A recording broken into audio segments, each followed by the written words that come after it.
history of America is the history of rich white men telling not rich white people that their enemies are black and brown. It starts in the colonies of what would become the United States. Let's remember, during the colonial period, mid-1600s, there was no such thing as white people. I know some people who are now called white find that shocking, right? Because they think whiteness is real, right? But whiteness was created. Europeans didn't call themselves white. We didn't call ourselves white. We weren't all members of one big happy family. Are you kidding? Have you studied the history of Europe? The history of Europe was about killing each other. That's what we did in Europe. We just killed each other before we figured out there were other people to kill. We just killed each other, right? I mean, that was the history of Europe. The English hated the Irish, right? Northern Italians didn't even think that Southern Italians were Italians. The Germans hated everybody, and everybody hated their ass right back, right? There was no team called white, no race called white, but all of a sudden, in the middle of the 1600s, there was. Why? Why was it suddenly necessary to create this thing called the white race? Well, because rich people can count, that's why.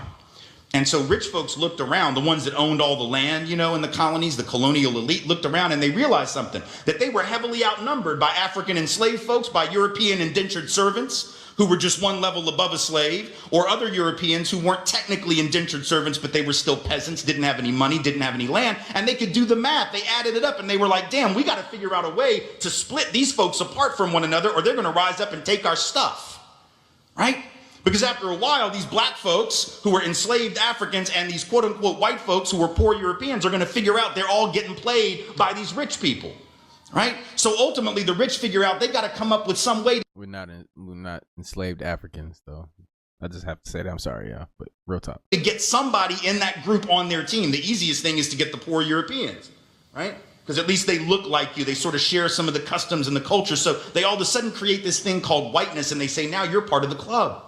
Now we're going to let you testify in court, enter into contracts, vote, at least if you're a man, own a little bit of land, at least if you're a man, right? And we're going to get rid of indentured servitude. No more of that, because you're too good for that. And we're going to take the white men, now called white men, and put them on the slave patrol to keep black people in line. Give them a horse and a gun and a badge and make them feel big and powerful, right? They're still poor. They still don't have anything. They didn't pay the slave patrol well, right? Just exploited them, used them as a buffer between the elite and the other poor folks, particularly poor folks of color. And pretty soon the rebellions that occasionally happened where black and white got together to overthrow the elite, those stopped because the divide and conquer had begun to work, right? You could turn people against each other by telling those poor white folks, they got to keep these black people in line. And so that divide and conquer gets initiated in the colonies. Rich white